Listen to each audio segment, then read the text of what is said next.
Morning students, नमस्ते, नमस्कार। आज हम पिछले 2 लेक्चर्स में जो इलेक्ट्रोस्टैट्स का सेकेंड पार्ट स्टार्ट किया था, उस इलेक्ट्रोस्टैट्स के सेकेंड पार्ट में पहला पॉइंट था इलेक्ट्रिक फ्लक्स का और दूसरा पॉइंट था गॉसिस थ्योरम का। अभी वक्त है कि हम उसी थ्योरेटिकल पार्ट के ऊपर कैसे कैसे क्वेश्चंस, फर्स्ट लेवल के कैसे क्वेश्चन बन सकते हैं, सेकंड लेवल के क्वेश्चन कैसे बन सकते हैं और थर्ड लेवल के क्वेश्चन कैसे बन सकते हैं। फोर्थ लेवल का भी क्वेश्चन बन सकता है, मगर फोर्थ लेवल का क्वेश्चन एडवांस के लिए होता है। थर्ड लेवल तक हम यहाँ डिस्कस करने वाले हैं। तो चलिए बच्चों, अब हम प्रॉब्लम डील करने से पहले कुछ सूचनाएं हम बताना चाहते हैं। तो पहली सूचना यह है कि दिए हुए पूछे हुए प्रॉब्लम में क्या पूछा गया है उसे ढूंढो। तो वो क्या पूछा है ये ढूंढने के लिए दिक्कत उतनी ज्यादा नहीं लगेगी। क्यों? क्योंकि वह जो सेंटेंस जो भी पूछा जाता है वो find, what is, how, where, question के वर्ड जो होते हैं उसके आगे का वर्ड होता है। तो क्या पूछा है, क्या कैलकुलेट करना है, ये पहले ढूंढ लो। दूसरी चीज ये है कि जो भी चीज पूछा है उसके साथ दिए हुए क्वांटिटी का क्या रिलेशन हमें पता है। दिए हुए क्वांटिटी का रिलेशन, जो पूछी गई क्वांटिटी है उनके साथ क्या रिलेशन है हमें पता है क्या, उसी को याद करना है। तो अगर वह जल्दी पता लगा कि वह परफेक्ट फार्मूला हमें याद रहा, तो अगर वह फार्मूला डायरेक्टली हमारे पास अवेलेबल रहा तो उसको बोलते हैं डायरेक्ट फार्मूला बेस्ड क्वेश्चन। तो हमारे लिए फर्स्ट लेवल का बन जाता है। दूसरी चीज यह है, अगर हमें दिए हुए क्वांटिटी का पूछे गए क्वांटिटी के साथ कोई रिलेशन डायरेक्टली पता नहीं है तो हमें उसका रिलेशन बनाना होगा, और रिलेशन बनाकर हमें सॉल्व करना है तो उसे कहा जाता है सेकेंड लेवल का क्वेश्चन। अब थर्ड लेवल का क्वेश्चन किसे कहा जाता है? हमें कुछ इंफॉर्मेशन मैकेनिक्स का होता है, कुछ इंफॉर्मेशन हीट सेक्शन का होता है, कुछ इंफॉर्मेशन इलेक्ट्रोडायनेमिक्स का होता है। ये तीनों कंसेप्ट को मिक्स करके, ये तीनों कंसेप्ट को इकट्ठा करके जहां पे क्वेश्चन क्रिएट किया जाता है उसी को हम कहते हैं थर्ड लेवल का क्वेश्चन। तो ये थर्ड लेवल जानने के लिए हमें तीनों के तीनों सेक्शन पढ़ना जरूरी है। जब तक हमारे तीनों सेक्शन नहीं बनते ना, तो तब तक वो टाइप का क्वेश्चन हम सॉल्व नहीं कर सकते। तो कुछ कुछ क्वेश्चन ऐसे होते हैं थर्ड लेवल का बनता है मगर सेम टॉपिक के ऊपर बनता है। तो इस वक्त हमें एक ही सेक्शन के ऊपर, एक ही टॉपिक के ऊपर अलग अलग बीट के ऊपर क्वेश्चन मिक्स करके दिया जाता है। उसको हम composite question of third level कहते हैं। तो ऐसे क्वेश्चन हमें डिस्कस करना है। तो चलिए फर्स्ट लेवल से स्टार्ट करता हूँ। तो पहला क्वेश्चन हमारे सामने ऐसा आ सकता है, इलेक्ट्रिक फ्लक्स के ऊपर कुछ क्वेश्चन हम डील करने जा रहे हैं। तो अब चलिए देखो, अगर आपको इंटेंसिटी वेक्टर दिया है, सिर्फ इंटेंसिटी दिया है, इंटेंसिटी का मैग्नीट्यूड दिया है 5 × 10⁻³ न्यूटन पर कूलम, ये इलेक्ट्रिक फील्ड इंटेंसिटी दिया है। और उसी फील्ड इंटेंसिटी में एरिया दिया है, एरिया A = 10 सेंटीमीटर स्क्वायर दिया है। तो ये एरिया, नॉट एरिया वेक्टर, ये एरिया दिया है और ये इंटेंसिटी का मैग्नीट्यूड दिया है। और आपको इन्फॉर्म किया है जिस इंटेंसिटी ने एरिया के साथ 30 डिग्री एंगल बनाया है, if the electric intensity makes the angle 30 degree with area, मैं एरिया वेक्टर नहीं बोल रहा हूँ, एरिया बोल रहा हूँ। तो अब बताइए बच्चों, ये दिया हुआ ये जो एंगल है किसके साथ का दिया है? एरिया के साथ का दिया है। किसने बनाया हुआ एंगल है? इंटेंसिटी वेक्टर ई ने बनाया हुआ एंगल है। तो ये डाटा दिया जाता है और पूछा जाता है find the fluxes through that given area. Electric flux through that given area. तो चलिए इनके लिए हमें याद करना है क्या पूछा है, फ्लक्स पूछा है। इलेक्ट्रिक फ्लक्स का सिंबल हमने चुना हुआ फाई है और क्या दिया है, एरिया दिया है। एरिया को हमने ds माना है और इंटेंसिटी E दिया है और उसके साथ साथ थीटा दिया है। तो चलिए बच्चों ये क्वेश्चन हमारा फर्स्ट लेवल का हुआ का सेकंड लेवल का हुआ। तो जब हम उन तीनों का संबंध इनके साथ जोड़ते हैं तो हमें अवेलेबल है वह फार्मूला। कौन सा फार्मूला है, तो ये रहा E ds cos of theta, है ना। तो चलिए ये जो थीटा है ना, तो ये फार्मूले में का जो थीटा है वो एरिया वेक्टर के साथ का थीटा है, मगर हमें दिया हुआ एंगल एरिया के साथ का दिया है। तो बताइए एरिया वेक्टर के साथ का एंगल कितना आया, जो हमें यहाँ पे थीटा लगता है ना वही थीटा ये नहीं है, वह थीटा, ये थीटा जो दिया हुआ एंगल है ना वो एरिया के साथ का दिया हुआ है। तो इसीलिए हमें एरिया वेक्टर के साथ का एंगल चाहिए। तो हम थीटा की वैल्यू 90 में से 30 को माइनस करके कितनी लेते हैं, 60 लेते हैं। तो जो हमें थीटा लगता है उसकी वैल्यू हम 60 लेंगे, क्योंकि ये जो एंगल दिया है एरिया के साथ का दिया है, हमें एरिया वेक्टर के साथ का लगता है। तो चलिए थीटा की वैल्यू हम 60 डिग्री रखेंगे। तो फाई इक्वल टू, बोलिए इंटेंसिटी वेक्टर E दिया है 5 इंटू 10 का पावर 3 न्यूटन पर कूलम। अब यूनिट लिखने की जरूरत नहीं है कैलकुलेशन करते वक्त।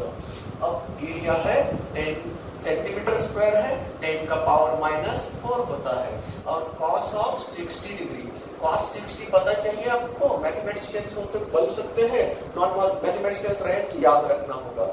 cos 60 की वैल्यू होती है 1/2। तो 5 इंटू 10 इंटू 1/2 इंटू 10 का पावर -1 हो जाता है। ये 10 और 10 का पावर -1 कैंसिल हो गया, इतना आया 2.5 न्यूटन मीटर स्क्वायर पर coulomb. These are the fluxes passing through that area। ये रहा हमारा आंसर। तो ये क्वेश्चन फर्स्ट लेवल का बन जाता है।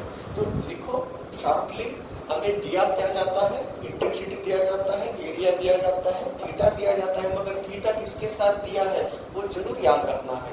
थीटा किसके साथ का दिया है वो याद रखो, बाद में फ्लक्सेस कैसे निकलते। ये रहा फर्स्ट लेवल का क्वेश्चन।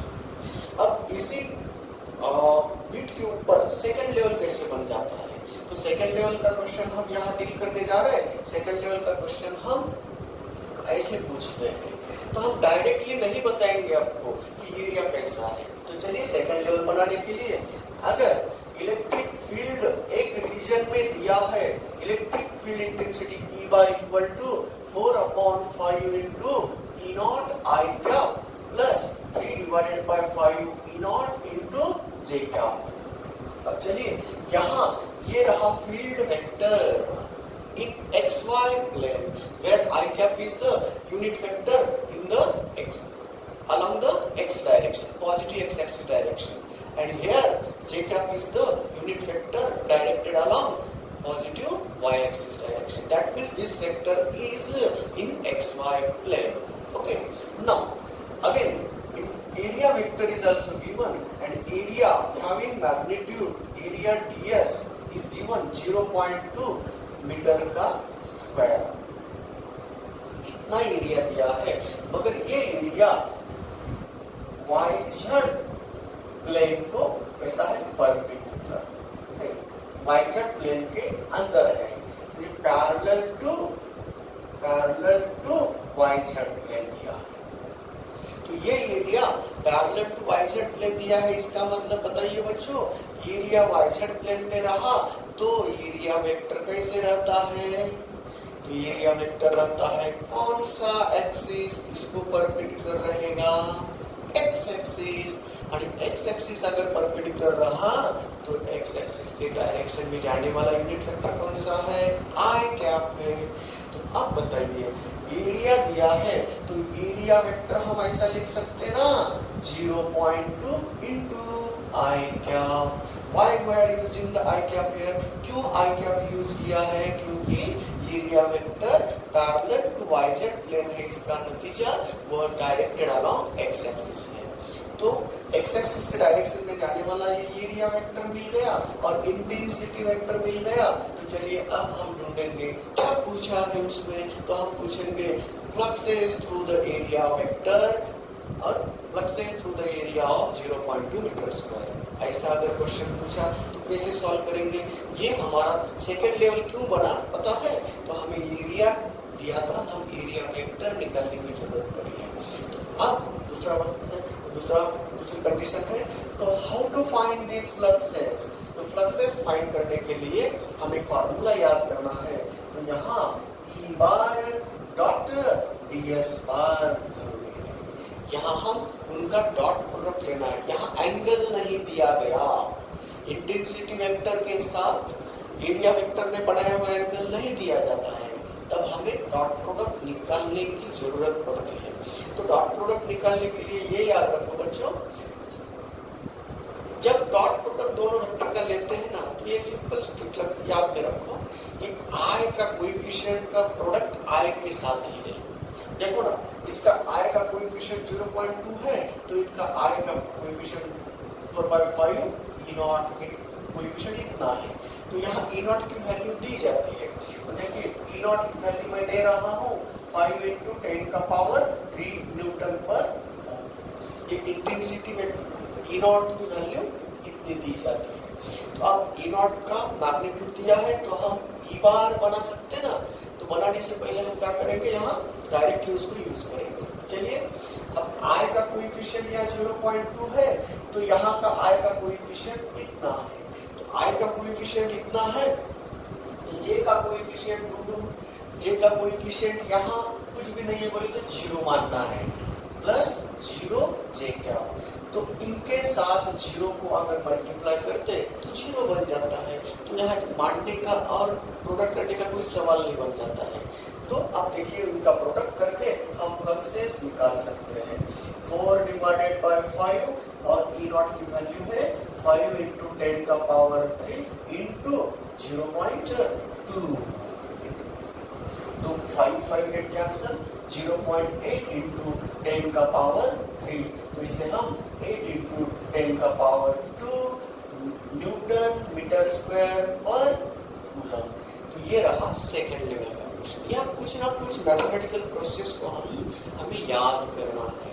तो कौन सी मैथमेटिकल प्रोसेस यूज कर रहे हैं, यहाँ टूल्स यूज कर रहे हैं। डॉट प्रोडक्ट नाम का, स्केलर प्रोडक्ट नाम का एक कंसेप्ट है, तो उस मैथमेटिकल टूल्स को यहाँ यूज करते हुए हम आंसर पा रहे हैं। तो ये बनता है सेकंड लेवल का क्वेश्चन। अब इस फ्लक्स के ऊपर ये सेकंड लेवल का बन गया, ये फर्स्ट लेवल का बन गया। तो लिख ले दो, ऐसे क्वेश्चंस कैसे आते हैं, वैसे क्वेश्चंस का आंसर निकालना चाहिए। अब थर्ड लेवल का क्वेश्चन करना है, तो इसी के साथ फ्लक्स, इसको गॉस थ्योरम को मिक्स करते हैं। तो जब गॉस थ्योरम को मिक्स करके इसको पूछना है तो कैसे पूछते हैं, वो डिस्कस करने से पहले ये शॉर्टली लिख के ले लो।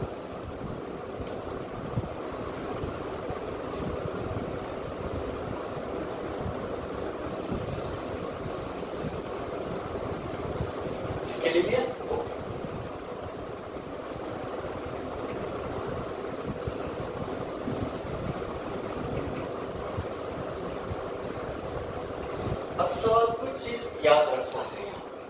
जब प्रॉब्लम सॉल्व करते हैं ना, कुछ बार कंफ्यूज किया जाता है। कैसे कंफ्यूज किया जाता है, याद रखो।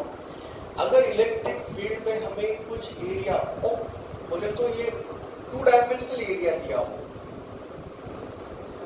तो प्लेन एरिया अगर दिया तो उसको उस प्लेन एरिया के थ्रू जाने वाले फ्लक्सेस अगर निकालना है तो एरिया वेक्टर कैसे जानना होगा। तो जिस दिशा में इंटेंसिटी दी जाती है, जिस दिशा में इलेक्ट्रिक फील्ड इंटेंसिटी की डायरेक्शन दी जाती है, उसी दिशा में एरिया वेक्टर ड्रॉ करना। अगर दिया हुआ एरिया उस फील्ड में का क्लोज्ड रहा, सोचिए कैसा रहता है। देखो, अगर ये ऐसा प्लेन एरिया रहा तो हम क्या बोलेंगे, एरिया ऑफ दिस रेक्टेंगल निकाल के, अगर एरिया रेक्टेंगल का निकाले b × l, तो हम इलेक्ट्रिक फील्ड ऐसा दिया तो हम एरिया वेक्टर इस दिशा में मान सकते हैं। एरिया वेक्टर इस दिशा में पकड़ना। अगर यहाँ पे कुछ क्यूब दिया है डायमेंशनल एरिया दिया हो तो इस वक्त क्या करना है ये भी याद रखो। जब क्लोज, इसको क्लोज्ड एरिया बोलते हैं, तो ये क्लोज्ड एरिया जब जब भी दिया जाता है ना इलेक्ट्रिक इंटेंसिटी में, अगर क्लोज्ड एरिया दिया हो तो इस जगह पे भी एरिया क्रॉस करते हैं वह, तो इस एरिया के लिए हम एरिया वेक्टर कैसे लेना है, तो याद रखो जब क्लोज्ड एरिया दिया जाता है ना तो पहला जो एरिया लगता है उसका एरिया वेक्टर बाहर की तरफ ही, क्लोज्ड एरिया का एरिया वेक्टर हमेशा के लिए बाहर की तरफ होता है, ये याद रखो। अगर हमें कुछ लैमिनार एरिया दिया है तो उस चीज के लिए अगर यहाँ एरिया सिंगल एरिया दिया होता तो हम एरिया वेक्टर हमेशा in the direction of area vector लेते हैं। तो ये एरिया वेक्टर पकड़ने के बारे में जानकारी दिया मैंने। तो चलिए अब ऐसे क्वेश्चन अगर दिया पूछा तो हम कैसे सॉल्व कर सकते हैं, तो इसमें भी फर्स्ट लेवल और सेकेंड लेवल बन जाता है। तो यहाँ अब फर्स्ट लेवल बनाने के लिए हम ऐसा पूछ सकते हैं कि अगर हमें इंटेंसिटी वेक्टर दिया है और एरिया दिया है और एरिया किसका एरिया है वो भी दे सकते हैं। तो क्वेश्चन ऐसा है, सोचिए, find the electric fluxes through the area having length of 5 centimetre and breadth of 2 centimetre in the XY plane. XY plane के बीच में ये एरिया दिया है, इसका मतलब इसको परपेंडिकुलर कौन रहेगा, XY प्लेन में तो Z एक्सिस परपेंडिकुलर रहता है। तो अब ये एरिया दे रहा हूं मैं, कैसा एरिया है, ये एरिया कैसा नहीं है, क्लोज्ड एरिया नहीं है, रेक्टेंगुलर एरिया है, तो सिर्फ एक प्लेन लैमिनार एरिया है। और इंटेंसिटी अगर जा रही है इलेक्ट्रिक फील्ड इंटेंसिटी E बार, नहीं तो सिर्फ इंटेंसिटी दिया जाता हो 2.5 × 10⁻³ न्यूटन पर कूलम, ये वाला इंटेंसिटी दिया है, directed along the positive Z axis, ऐसा बोला जाता है। अब पूछा जाता है find the fluxes through this area. तो पहले हमें इससे क्या निकालना होगा, एरिया निकालना होगा। अब ये एरिया ऑटोमेटिकली इस वेक्टर इंटेंसिटी को कैसे आ गया, परपेंडिकुलर आ गया। जब परपेंडिकुलर आता है एरिया तो एरिया वेक्टर कैसे बनेगा, एरिया वेक्टर के साथ बनाया हुआ एंगल 0 बन जाता है और cos 0 की वैल्यू 1 होती है। तो चलिए बच्चों अब ये क्वेश्चन हम यहाँ लिखते हैं, find the electric fluxes through the area, rectangular area in XY plane having length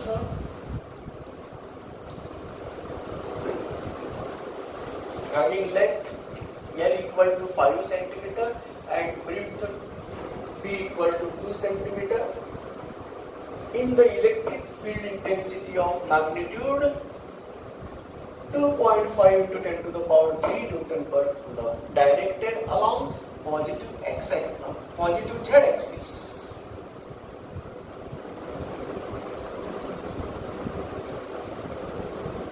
ऐसा दिया जाता है, हमें फ्लक्सेस तो चलिए हमें फ्लक्सेस निकालने के लिए हमें चाहिए EDS cos थीटा। तो थीटा किसके साथ का एंगल है, एरिया वेक्टर के साथ। चलिए ये है इंटेंसिटी अलोंग Z एक्सिस, ये X है और ये Y एक्सिस है। तो यहाँ का एरिया दिया गया है, लेंथ L है और ब्रेड्थ B दिया है। तो इस ये एरिया Z एक्सिस के साथ कैसा है, परपेंडिकुलर है। तो एरिया वेक्टर किसके साथ आ गया, इंटेंसिटी E बार के साथ आ गया, Z डायरेक्शन में आ गया। तो अब एरिया वेक्टर और इंटेंसिटी के बीच में का एंगल कितना आया, 0 आया। तो वही एंगल चाहिए ना हमें। तो चलिए अब fluxes phi equal to intensity को लेते हैं 2.5 × 10⁻³ इंटू एरिया बन गया 10 × 10⁻⁻4 और cos थीटा कितना बन गया, 0 बन गया। तो थीटा अगर 0 बनता है cos 0 की वैल्यू आपको पता चाहिए 1 है, तो बन गया 2.5 और ये रहा 1, ये 4 और ये -4 कट और रहा न्यूटन मीटर स्क्वायर पर coulomb. This is our second question. तो ऐसे क्वेश्चन पूछे जाते हैं। अब इसके लिए हम डिफिकल्ट लेवल बनाना चाहते हैं, क्लोज्ड एरिया के बारे में बात करना चाहते हैं। तो चलिए आप इसको क्लोज एरिया लेते हैं और सेकेंड लेवल बन गया, बाद में थर्ड लेवल का क्वेश्चन लेते हैं। तो देखो अगर मैंने इंटेंसिटी वेक्टर लिया, इंटेंसिटी वेक्टर है along the positive x axis direction, और पूछा गया find the electric fluxes through, ये रहा एक्स एक्सिस, ये रहा y एक्सिस और ये रहा z एक्सिस। अब हम यहां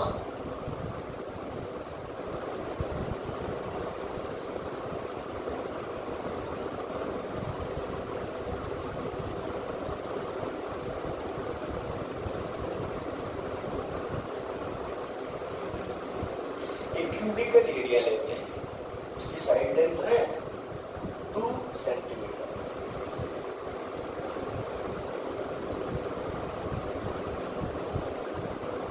और इंटेंसिटी E इस दिशा में है और उसका मैग्नीट्यूड बोलते हैं इट इज 4 into 10⁻²² न्यूटन पर।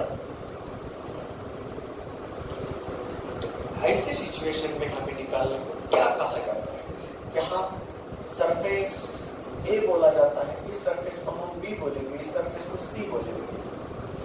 तो पहला क्वेश्चन ऐसा पूछते हैं फ्लक्सेस थ्रू एरिया A, दूसरा क्वेश्चन है फ्लक्सेस थ्रू एरिया B, तीसरा क्वेश्चन है फ्लक्सेस थ्रू एरिया C, और लास्ट में हम पूछना चाहते हैं फ्लक्सेस थ्रू Q।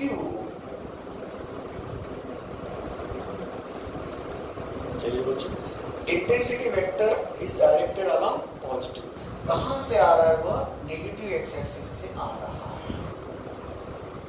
हर जगह पे हर एरिया के लिए, इस एरिया ए के लिए उसकी वैल्यू कितनी है, वही है, कांस्टेंट वैल्यू है। इसी एरिया के लिए उसकी वैल्यू कितनी रहेगी, कांस्टेंट, क्योंकि यूनिफॉर्म इलेक्ट्रिक फील्ड में ये क्यूबिकल एरिया माना है।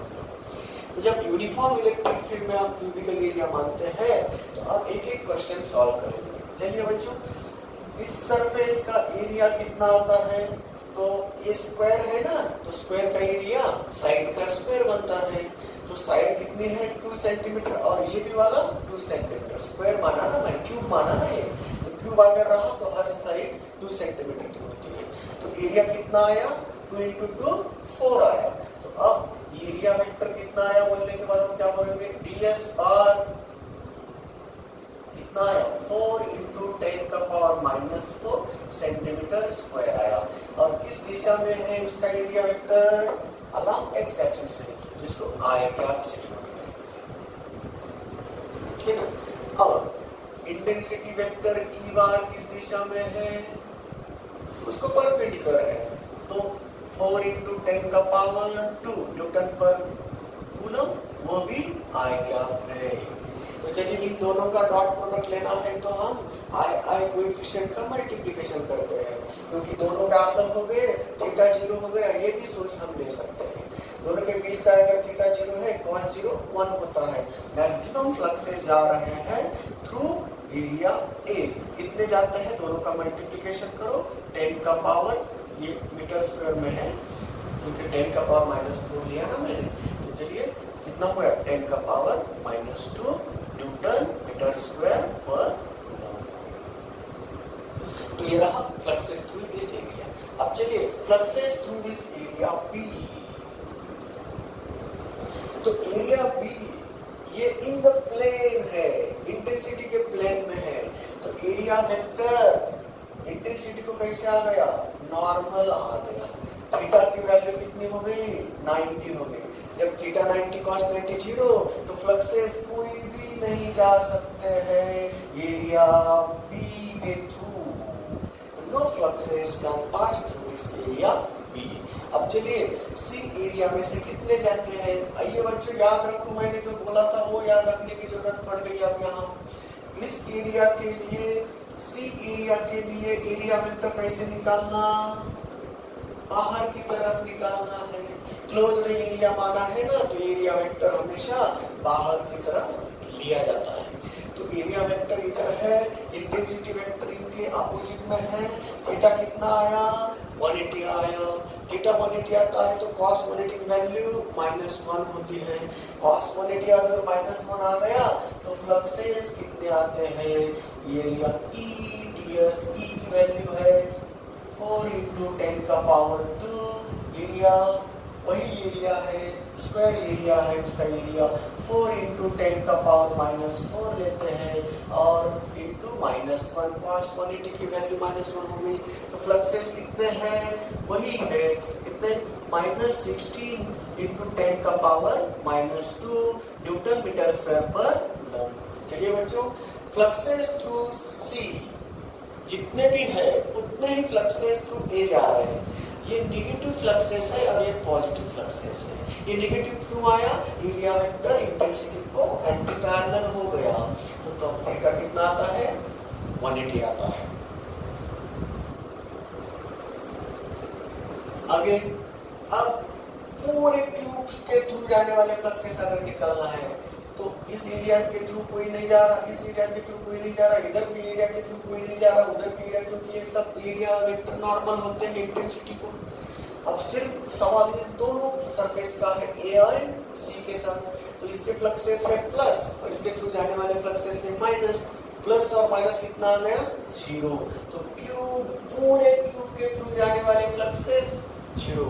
तो अब यहाँ एक रिमार्क याद रखना होगा आपको, कोई भी क्लोज्ड एरिया अगर हमने मान लिया और वह एरिया अगर यूनिफॉर्म इंटेंसिटी में लिया तो हमेशा याद रखो पूरे क्लोज्ड एरिया के थ्रू जाने वाले फ्लक्सेस की वैल्यू कितनी रहती है, हमेशा के लिए 0 ही रहती है, क्योंकि जितने फ्लक्सेस उसके अंदर एंटर होते हैं उतने फ्लक्सेस बाहर जाते हैं। बाहर जाने वाले फ्लक्सेस पॉजिटिव रिप्रेजेंट किए जाते हैं, अंदर आने वाले फ्लक्सेस नेगेटिव आते हैं। अभी हमने यहाँ एग्जांपल में दिया है। तो इस तरह पूरे क्लोज्ड एरिया के थ्रू जाने वाले फ्लक्सेस की वैल्यू बन गई 0। तो ये चीज याद रखना है। अब इसको हम थर्ड लेवल बनाना चाहते हैं। थर्ड लेवल बनाना बोले तो कैसे बना सकते हैं, चलिए यही क्वेश्चन है, सिर्फ हम थोड़ा सा माइनर चेंज करते हैं। इलेक्ट्रिक इंटेंसिटी को हम वेरिएबल बनाते हैं। वेरिएबल बनाना बोले तो क्या चीज है, तो इसके लिए हम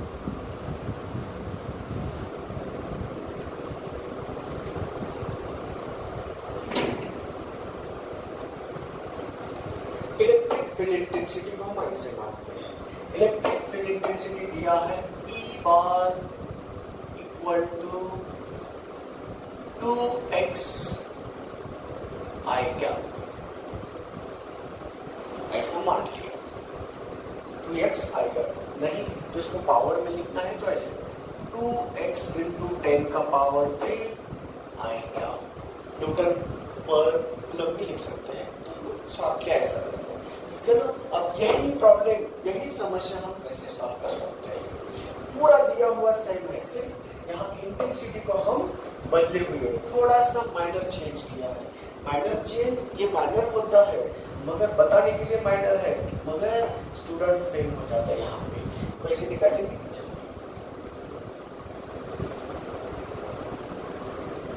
वही 4 क्वेश्चन है, उसको याद करते हैं। चलो बच्चों अब बताइए यहाँ का इंटेंसिटी यूनिफॉर्म है क्या, तो नहीं। इंटेंसिटी अगर यूनिफॉर्म नहीं होती है तो इस एरिया के लिए इंटेंसिटी निकालना है। तो चलो ये तो ओरिजिन है ना, अब ये एरिया ओरिजिन के ऊपर ही है। ये एरिया अगर ओरिजिन के ऊपर है तो इसके लिए x की वैल्यू कितनी है, 0। तो इस जगह का इंटेंसिटी वेक्टर आ गया एट फेस C के लिए इंटेंसिटी अलग आती है, EC इक्वल टू आता है 0। क्यों, इसके लिए x की वैल्यू 0 है तो इंटेंसिटी 0 I क्या बोल सकते हैं। अब एट द फेस A के लिए, at face A intensity EC कितना आ गया, x कितना है, ये जो फेस है x एक्सिस को परपेंडिकुलर है, कितने डिस्टेंस पे है, x बोले तो 2 सेंटीमीटर पे है। x की वैल्यू अगर 2 सेंटीमीटर लिया तो कितना बन जाता है, यहाँ पे इंटेंसिटी 2 × 2 4 × सेंटीमीटर लिया मैंने, सेंटीमीटर लिया मैंने तो 10⁻⁻2 हो गया, तो यहाँ बन गया 10⁻1। तो ये 40 I कैप आ गया। तो ये intensity at the face A। अब सवाल इस बात का है intensity directed along x axis है, इसीलिए इस एरिया वेक्टर को परपेंडिकुलर बनती है, इस एरिया वेक्टर को बाकी के 4 एरिया वेक्टर के लिए परपेंडिकुलर बनती है, सिर्फ एंड सिर्फ 2 वेक्टर के लिए नॉर्मल बन जाता है। यस, एरिया वेक्टर को परपेंडिकुलर, अब 2 फेस के लिए नॉर्मल बन जाती है, यानी कि उनके एरिया वेक्टर के साथ एक तो पैरेलल बन जाती है, दूसरी एंटी पैरेलल बन जाती है। सिर्फ 2 सरफेस के थ्रू फ्लक्सेस की जरूरत होती है। चलिए आंसर निकालना है। पहला क्वेश्चन ये था ना हमारा, तो कैसे निकाल सकते हैं? तो चलो, एरिया कितना है? 4 सेंटीमीटर स्क्वायर, बोले तो 4 इंटू 10 का पावर माइनस 4 मीटर स्क्वायर आ रहा, मगर इंटेंसिटी कितनी है?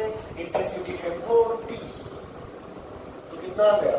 160 इंटू 10 का power minus 4 newton metre square पर लम आ गया, क्योंकि इंटेंसिटी अलग अलग होती है। अब at point C, face C के लिए इतना 0, क्योंकि इंटेंसिटी 0। अब सवाल तीसरा है फेस बी के लिए, तो वो तो ऑलरेडी 0 है, क्यों? यहाँ पे 0 क्यों? खुद इंटेंसिटी 0 है यहाँ पे। अब यहाँ तो इसके थ्रू एरिया वेक्टर नॉर्मल आ गया ना, तो इसलिए 0 है, तो ये बी का वैल्यू 0। अब पूरे क्यूब में के थ्रू जाने वाले फ्लक्सेस पूछा जाता है। अब बताइए बच्चों, क्यूब के थ्रू जाने वाले फ्लक्सेस 0 है क्या? नहीं। तो फ्लक्सेस कब 0 होते हैं? अगर वह क्लोज्ड एरिया हमने यूनिफॉर्म इलेक्ट्रिक फील्ड में माना हो।